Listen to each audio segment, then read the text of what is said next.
I've already done a review of Deontay Wilder's career in the past, and it's a resume that it's not. It doesn't. It's not up to scratch. Is the best way to say it. It's not up to scratch with the likes of Alexander Usyk, Tyson Fury, Anthony Joshua, and in terms of how you would rank the top heavyweights of this generation, of this era, Alexander Usyk is number one. Fury, Joshua, you could have them if you want Fury number two. I wouldn't argue. If you have Joshua number two, again, I wouldn't argue. Then it becomes kind of you're filling in the gaps. Who's number four? Who's number five? I think it's fair to say Joseph Parker would be fair to put him in there at number five, or sorry, number four. Then you can kind of look and say, well, who would you put in then at number five? Would you put Deontay Wilder in at number five? And bear in mind, what did those five fighters all have in common? They've all been heavyweight champion at one point. Alexander Usyk undisputed, Tyson Fury unified, WBC champion, Joshua unified, Parker WBO, Wilder WBC. So if you want to go by just champions, well then I think that's a fair top five. In terms of resume itself, there's no point comparing Wilder's resume with the likes of Tyson Fury, Alexander Usyk, and Anthony Joshua. It pales into insignificance against those guys. But I wanted to have a quick look and just compare his resume to contemporaries, that one of which he did fight and another of which he never fought, which was Dillian Whyte.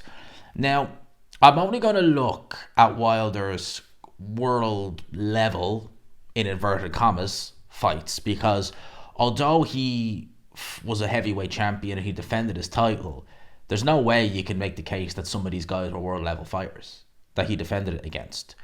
Because if you look, he won his world title, his WBC title, Muhammad Ali's birthday, the 17th of January 2015. He beat Bermane Stiverne, who only had one loss at the time, was coming into this off the back of a win over Chris Arreola. In fact, back-to-back wins over Chris Arreola. If we had a prime Bermane Stiverne now in the heavyweight division, he would be probably in the top 15. He's not. Prime Stiverne was not a bad fighter. If you go back and watch him, he had a lot of power. He had great punching power. He had tremendous punching power. And he was a plotter. That was the problem with Stiverne. He was 6'2" and he was a plotter. He was too heavy. Against Wilder, he took a big beating. And, a lot of people thought that Stiverne would win that fight against Deontay Wilder. I actually thought he'd win it, to be fair. I remember ringside, Matthew Macklin was picking Stiverne to win. A lot of people were picking Bermane Stiverne to win that fight. He didn't. He took a beating. And that, you could say, Wilder has never probably boxed as well after that fight. Because a lot of people were very praising of Wilder, how he used the jab, how he kept it at range. He was very disciplined. Beats Stiverne. First title defense, has a voluntary against Eric Molina. And I remember at the time when this was announced, I was like, who the hell is Eric Molina? Like, who the hell is he? Has a defense against Molina. That's not a world level opponent. And Molina now is basically a journeyman. I mean, he's 9 losses. He's basically a journeyman. Has a fight then against Johan Duhaupas, who at one point I would have said that win didn't age too bad. But then he goes and gets... Alright, the Povetkin fight, we don't really look at that. Povetkin failed the PED test, and that was on, less than a day's notice. Lost to Miller, lost to Tony Yoka in a round, lost to Kaya Butsky as well. So, yeah, Johan Duhaupas, back then he was kind of looking like somewhat of a dangerous fighter, but realistically he was never close to world level. Fringe contender. Artur Spilka, again, these are all voluntary defences, by the way. So he's not even looking to have even remotely a significantly difficult fight at this point. Gets a knockout win over Artur Spilka. Was meant to fight Povetkin, didn't. Not his fault, to be fair. Povetkin tested positive for meldonium. So the WBC, that was his mandatory. The WBC said, yeah, you can have an interim fight. Of all the people that take, who does he take? Chris Arreola, who had retired prior to fighting Deontay Wilder, had come back, beats up Chris Arreola in 8 rounds.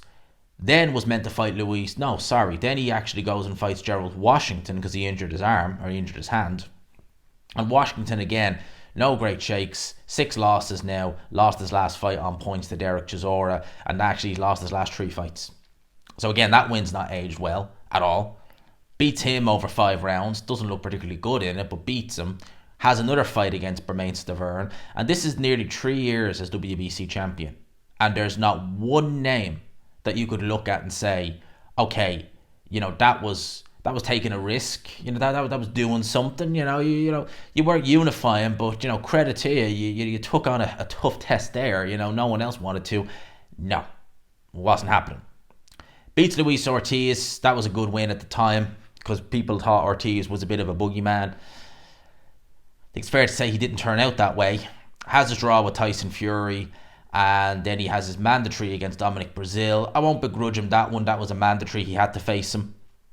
But bear in mind, right, Breazeale got that mandatory spot by beating Eric Molina in a final eliminator on the undercard of Stavern. Dylan Whyte and Eddie Hearn were trying to fight Deontay Wilder at the time. And Deontay Wilder, I think it was Instagram messages said, I'm going to make you wait 2 years for your shot. So he could have actually had a fight with Dylan Whyte at the time. Instead, he fought Stavern, one of the worst mandatories you'll ever see. Beats Ortiz, draw with Fury, beats Ortiz again after beating Breazeale, and then we get into kind of where we are now. Back-to-back losses to Fury, a win over Robert Helenius, and back-to-back losses, one to Parker and one to Zhilei Zhang. So if you had even one win over Fury and you got a win over Parker or Zhang, one or the other, that's not a terrible resume, but you didn't, and you can't claim the draw. So that's a weak resume. Now, Dylan Whyte, one of his contemporaries who was desperate at one stage to fight Deontay Wilder, and he was desperate to fight Deontay Wilder, he really was, all the call-outs.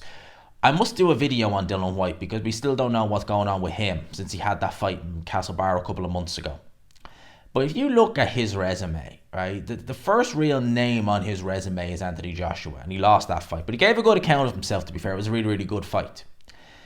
A win over Derek Chisora, it's not a bad win. A win over Robert Helenius, who was a fresher Helenius at the time. Win over Lucas Brown. The Chisora win is better than both these two. But then, crucially, he gets a win over Joseph Parker, who was only a fight removed from a fight with Anthony Joshua in a heavyweight unification. That win over Joseph Parker, in my opinion, trumps anything on Deontay Wilder's resume. That win alone over Joseph Parker makes that a better resume than Deontay Wilder's. I tell you why, because Joseph Parker, look what he's got on to do. And that's a former heavyweight champion, a recent heavyweight champion, a contemporary, which Deontay Wilder, the only contemporary he really fought was Tyson Fury. And that was a good win. Now, whether you think Dylan Whyte legit won it or not, that's an open question because it was unanimous. It was a very close fight. And Joseph Parker, I do feel, lost that more than Dylan Whyte won it. Rematches Chisora, that was a really good fight. Then he has a fight with the unbeaten Oscar Rivas, coming in off the back of a win over Brian Jennings, mind you. And that win, Rivas is what Rivas is. He was Bridgerweight champion for what it's worth. It's not fought actually since 2021. But Oscar Rivas was somewhat useful, but at least he is a contemporary. He is an opponent that's a lot more credible than, say, fighting an Eric Molina or a Chris Arreola or an Arthur Spilka. It's a lot more credible opponent than those guys.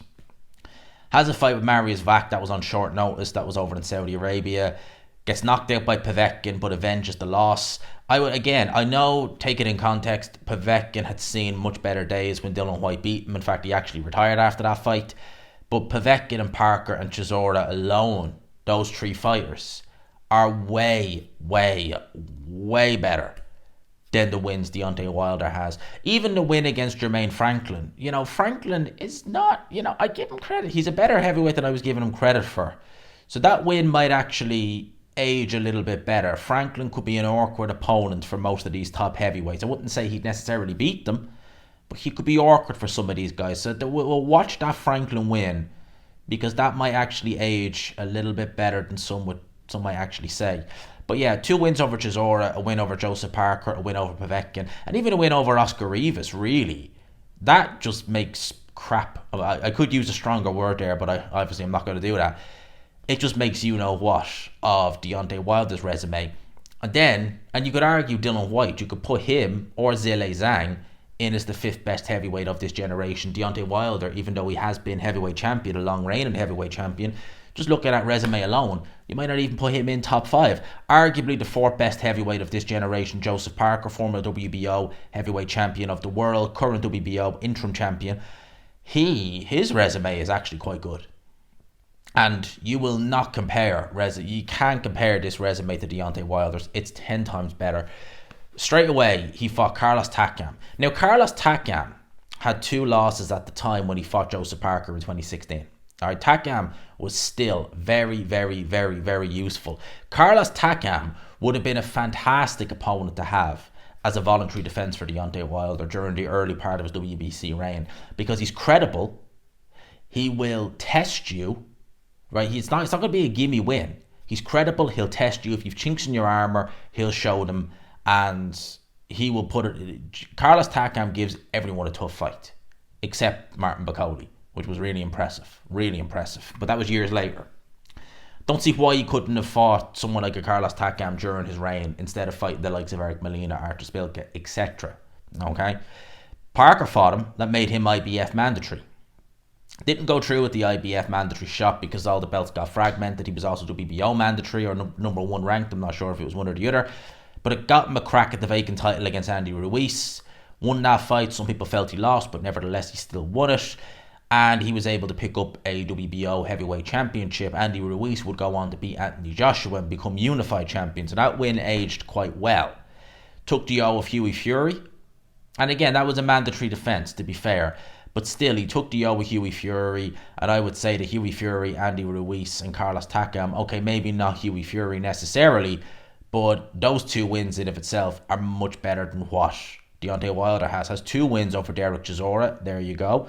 2 not so bad wins.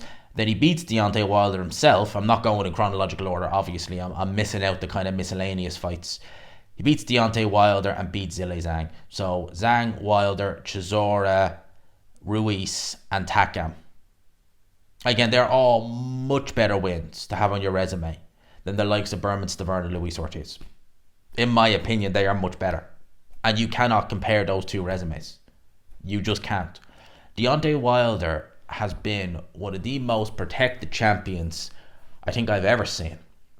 I mean, they literally it was almost as if, and this is basically how it was, because I think Shelley Finkel even alluded to it, that when Deontay Wilder became heavyweight champion of the world, they showed no interest in unifying with Vladimir Klitschko.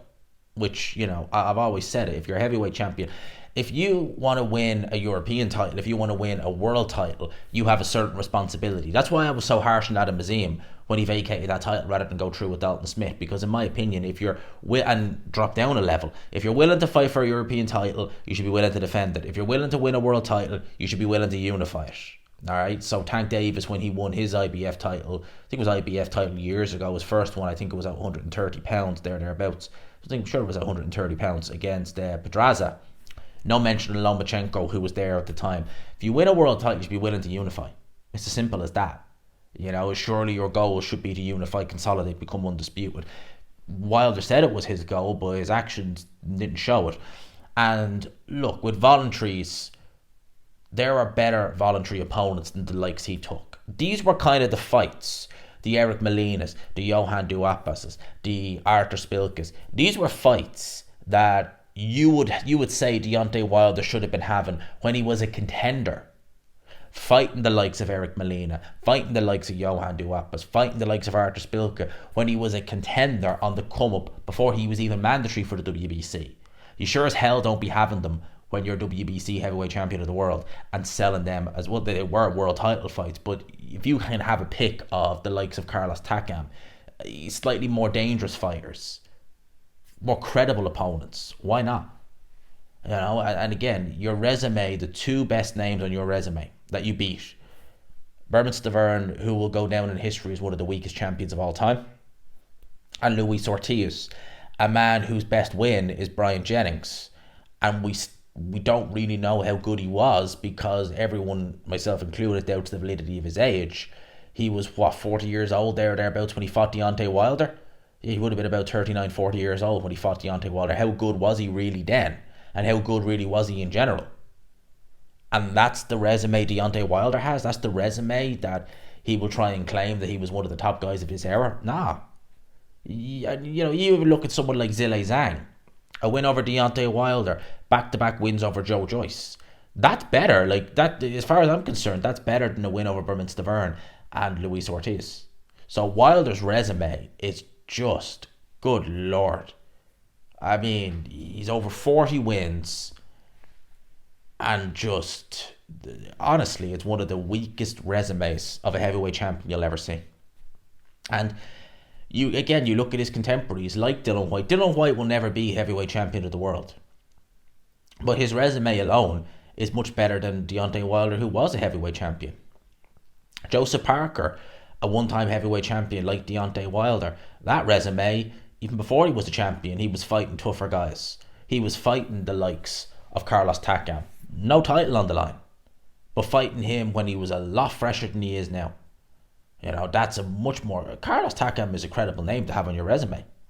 And if you even want to look at the likes of, say, Alexander Povetkin, who was mandatory for Deontay Wilder at one point. I don't have his resume open there, but he has wins over the likes of, Carlos Takam. I know he beat Carlos Takam. Ruslan Shagayev. Shagayev was kind of It's a real kind of win. Marco Huck, cruiserweight, but came up to heavyweight. A lot of people felt actually Huck won that fight. I'm just trying to think off the top of my head who else he has beaten. Actually, honestly, I can't remember now off the top of my head, but I would say Povetkin's resume is probably better than Deontay Wilder's. It was certainly with the likes of a much fresher Carlos Takam, amongst others. So, yeah, that's Deontay Wilder. His resume at heavyweight. If he retires now, how will he be remembered? I'll remember him for the entertainment, certainly. But I won't remember him as someone who fought all comers. I won't remember him as having a deep resume for his run at heavyweight. I certainly won't be remembering that. But I'll be remembering the good knockouts, the exciting fights, and the entertainment. I'll certainly be remembering that. But yeah, resume at heavyweight. Yeah. Yeah. Won't be saying, do you remember how tough Gerald Washington was, or Eric Molina? Don't think I'll be saying that anytime soon. Let me know your thoughts, how his resume ranks amongst the others in the comments below. Hope you enjoyed it, people. Smash the like button if you could, and subscribe, of course, if you haven't already. Peace.